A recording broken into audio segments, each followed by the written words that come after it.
gentleman from Georgia is recognized. Mr. Chairman, I'd ask my friend from Maryland if he has any speakers remaining. And I would ask my speaker if he'd like to give me the opportunity to close. Close first. Mr. Speaker, Mr. Chairman, I yield myself such time as I may consume. The gentleman is recognized. We talked about tax breaks for the rich here. There are no such tax breaks in this budget. We've talked about the preservation of corporate loopholes. There are no such preservation of corporate loopholes in this budget. I will say it again, this is the only budget that we will vote on that includes the Tax Code Termination Act, which admits to one another that the tax system we have today is broken. Republicans and Democrats alike have riddled it beyond repair with special interest loopholes, exemptions, breaks, and special carve-outs.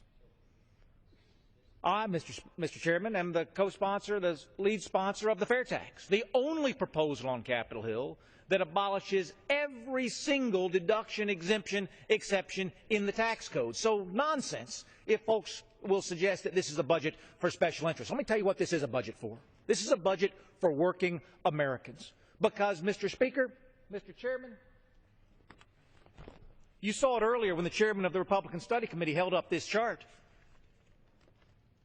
The red line represents a pathway of economic ruin contained in the president's budget. The president talks about a balanced approach, and yet his approach never balances. The Republican Study Committee budget balances more quickly than any other budget proposal that we'll discuss. Does it have to make tough choices to do it? Yes, it does. What's the benefit of those tough choices, Mr. Chairman? The benefit is in interest savings alone. If you support NIH, as I do, with just the interest savings between our budget and the president's budget, we couldn't just double NIH funding. We could triple it. Not just this year, but every year in the budget window. Mr. Chairman, on our current path, by 2017, we're going to be spending more on interest on the national debt than we spend on the entire Medicaid program to care for our children and our elderly.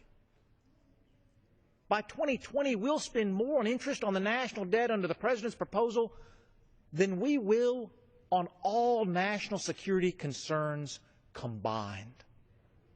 There's not a family in America, Mr. Speaker, that believes they can borrow their way into prosperity.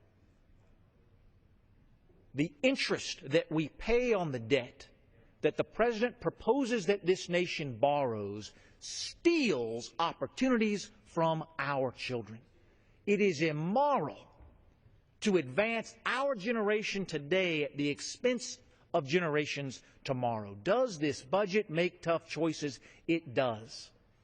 There's only one budget that we'll be considering today, Mr. Speaker, that takes steps to protect and preserve Social Security.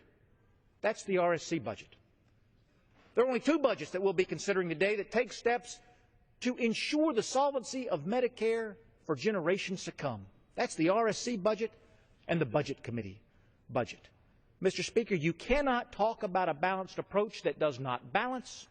You cannot talk about making tough decisions if you're willing to do nothing to save those programs, Medicare and Social Security, that so many of our families back home rely on. We know those programs are towards destruction, which is why the RSC has made the very difficult choice to begin saving them today. It will only get harder if we put those decisions off until tomorrow. We say do it today. I urge my colleagues to support the Republican Study Committee budget, as has been key voted of organizations across this town. I will end as I began. I appreciate the gentleman from Maryland recognizing the support of those outside organizations, and those are organizations committed to balancing this budget. I yield back. Gentleman's time is expired.